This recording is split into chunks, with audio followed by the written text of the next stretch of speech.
사랑하는 하여목 가족 여러분, 안녕하세요. 김소명 목사입니다. 사순절 11번째 날입니다.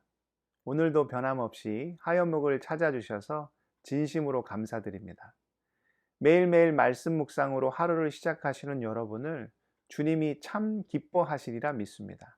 그 부어주시는 능력으로 오늘 하루 힘차게 시작하실 수 있기를 축복합니다.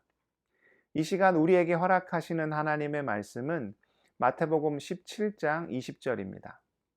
이르시되 너희 믿음이 작은 까닭이니라. 진실로 너희에게 이르노니 만일 너희에게 믿음이 겨자씨 한 알만큼만 있어도 이 산을 명하여 여기서 저기로 옮겨지라 하면 옮겨질 것이요 또 너희가 못할 것이 없으리라. 아멘. 오늘 말씀에서 주님은 제자들의 작은 믿음을 책망하십니다. 한 가정에 귀신 들린 아이가 있었죠. 부모는 제자들을 청하였습니다. 그들이 귀신을 쫓아주길 원했죠. 그런데 그렇게 하지 못한 거예요. 그러자 그 부모는 직접 주님을 찾아갑니다. 그리고 자신의 상황을 설명하죠. 주님은 그 이야기를 들으신 후에 귀신을 내어 쫓으시고 제자들의 믿음 없음을 안타깝게 여기셨습니다. 그렇다면 믿음이란 무엇일까요? 우리가 믿음을 생각해 볼 때 믿음에는 반드시 대상이 필요하죠. 그러니까 누구를 믿는 거죠. 저희 가정이 얼마 전에 캐나다를 갔다 왔죠. 저와 아내는 먼 길을 오가야 하니 생각할 것이 참 많았습니다. 일정도 생각하고 날씨도 생각하고 또 오랫동안 운전도 해야 하니 차 상태도 꼼꼼히 살펴봐야 했죠. 그런데 제 딸은 아무 걱정이 없는 거예요. 그냥 차를 타라면 타고 먹으라면 먹고 다시 집에 가자면 가고, 그렇게 딸이 아무 염려 없이 캐나다를 다녀올 수 있었던 이유가 무엇입니까? 부모를 믿었기 때문이죠. 이렇듯 믿음은 누군가를 믿는 거죠. 그렇다면 성경이 말하는 믿음이란 무엇입니까? 바로 주님을 믿는 거죠.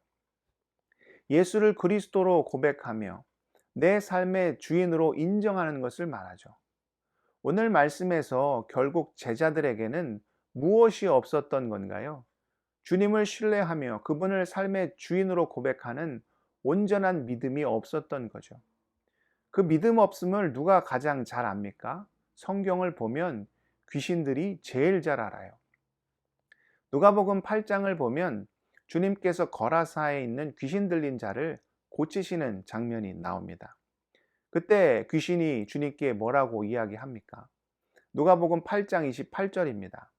예수를 보고 부르짖으며 그 앞에 엎드려 큰 소리로 불러 이르되 지극히 높으신 하나님의 아들 예수여, 당신이 나와 무슨 상관이 있나이까? 당신께 구하오니 나를 괴롭게 하지 마옵소서 하니, 귀신도 주님이 그리스도인 걸 알아요. 우리가 주님을 믿고 예수 그리스도를 삶의 구주로 고백하면 우리 안에 계신 그분을 보고 귀신이 벌벌 떱니다. 그런데 오늘 말씀에서 귀신이 보니까 제자들 안에 무엇이 없습니까? 주님을 향한 온전한 믿음이 없는 거죠. 그러니까 그들을 우습게 여기며 콧방귀도 안 낀 거죠. 그런데 그런 그들이 믿음을 갖게 되면 어떤 일이 일어난다는 거예요? 이는 믿음의 능력에 관한 질문이죠. 주님이 이에 대해 어떻게 말씀하십니까?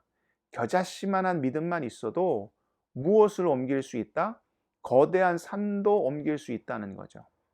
앞서 믿음을 예수를 믿는 것, 예수가 내 삶의 주인임을 고백하는 것이라 했죠.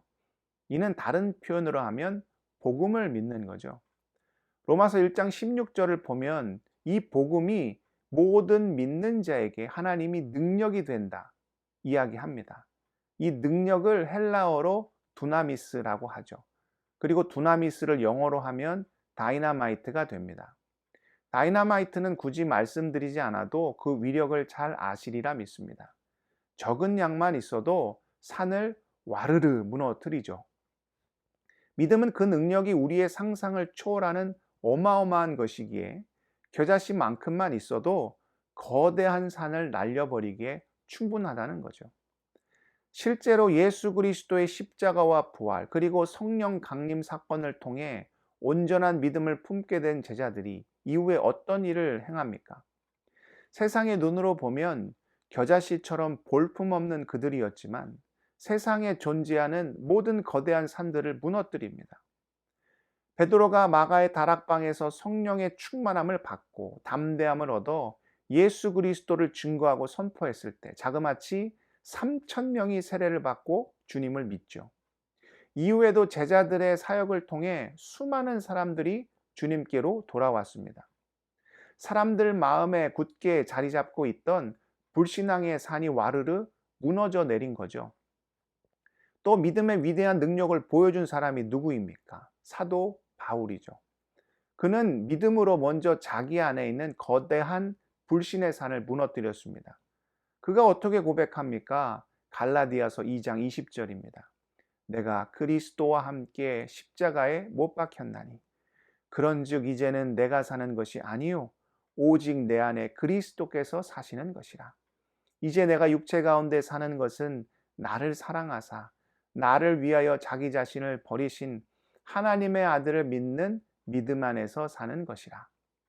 그가 이 놀라운 믿음의 고백을 품고 담대히 나갔을 때 수많은 곳에 믿음의 공동체가 세워지고 종국에는 거대한 산과 같았던 로마 제국이 예수 그리스도 앞에 굴복하고 믿음을 받아들이는 놀라운 일이 벌어지게 되었죠. 사랑하는 하요묵 가족 여러분, 우리에게 정말 필요한 것은 바로 이 믿음입니다.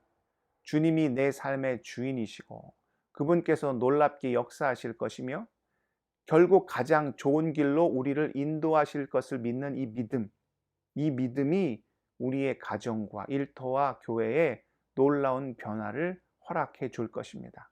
이 믿음 가운데 온전히 거하는 우리 모두가 될 수 있기를 축복합니다. 기도하시겠습니다. 사랑의 하나님, 우리에게는 믿음이 필요합니다.